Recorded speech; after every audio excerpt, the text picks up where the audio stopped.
You are just a machine, an imitation of life. Can a robot write a symphony?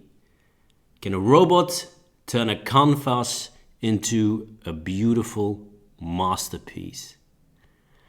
That was one of the lines that Will Smith as Detective Spooner said in the movie I, Robot.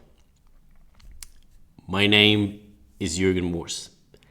I am a coach, a strategic advisor, and a consultant. And I made it my mission as a guardian of manufacturing to secure the future of manufacturing by educating individuals and supporting enterprises.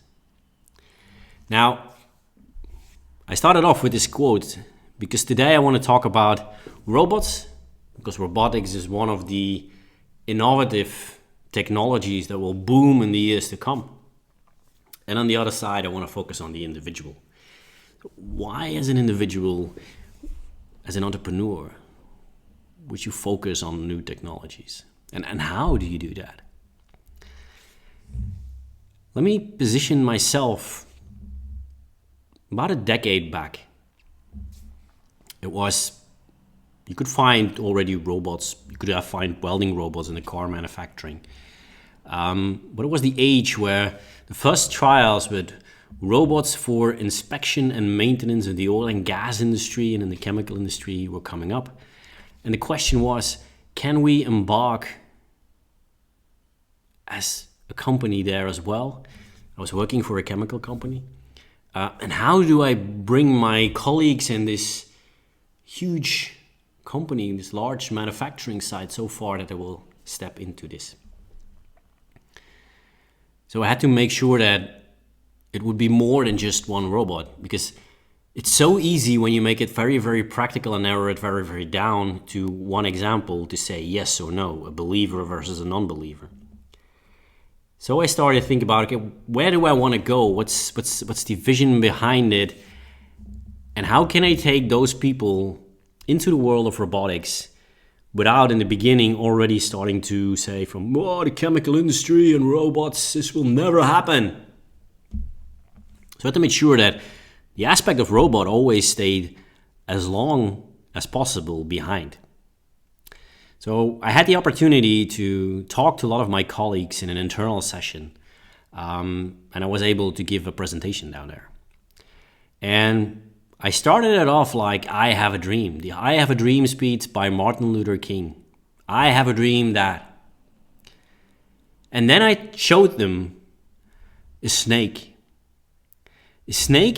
that crawled up a tree and then into the branches. A picture from nature that everybody could relate to because we could see it in National Geographic, for instance.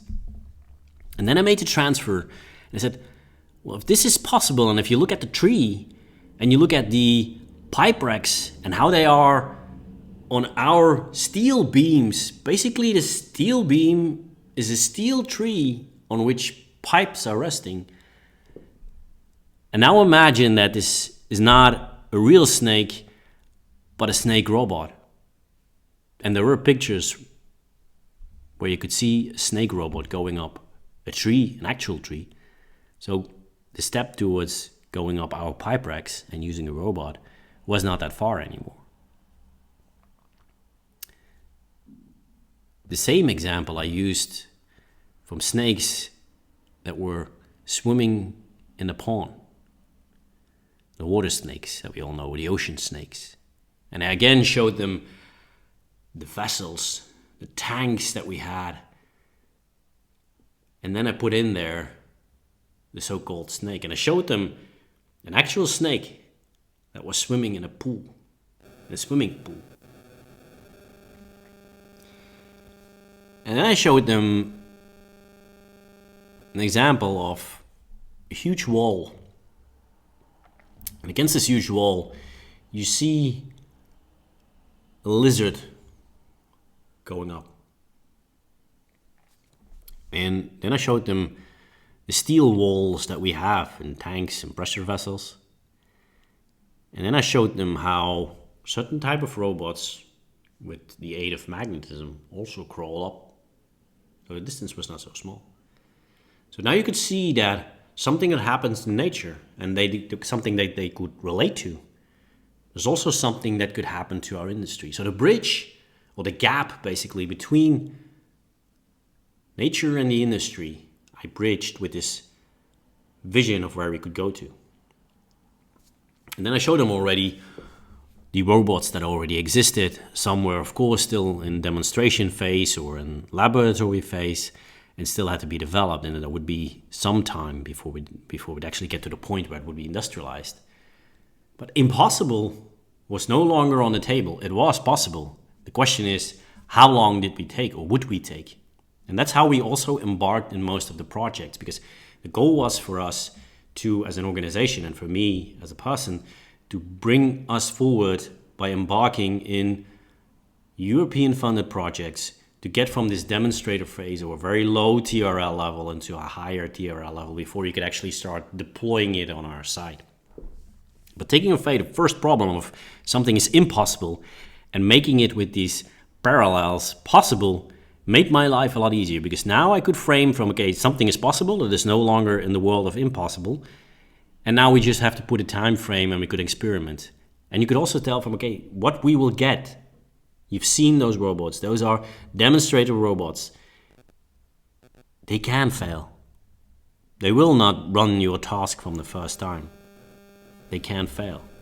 So the whole story of how do we bring robotics into the oil and gas, or especially in this case for me, into the chemical industry, I framed by creating a certain vision of where I wanted to go, bringing the parallel with something people knew in their daily life, and then cross over to what it meant to the industry itself. But I took it that way, away out of the world of impossible, and I brought it directly into the world of possible. And from that point of on, I start working on not something that is there tomorrow, but there's something that will be there in the future. And this is something that you actually, as an entrepreneur, as a person, if you want to bring forward education and if you want to bring forward manufacturing, especially in your organization, and bring your organization forward, what you have to be able to do is create a certain vision, think long-term in a strategic way, and tell a story. Bring people behind that vision with a story that they can believe in, that they can go for. But a story that is not trying to sell you something that will not be there in a year. Not over-promising. Be realistic. It's not a problem. People are ready to invest in a longer term as well as a person. And that is how you can take on board people inside an organization. And if you look at an organization, of course you have the enterprise as itself, but it's made up of a lot of people. And when you take this first hurdle as an entrepreneur, then you take already a big hurdle. And with this story, I showed you how you can take the people on board. In another video, I will show you how you can take, with the same story, the business or the enterprise on board as an intrapreneur.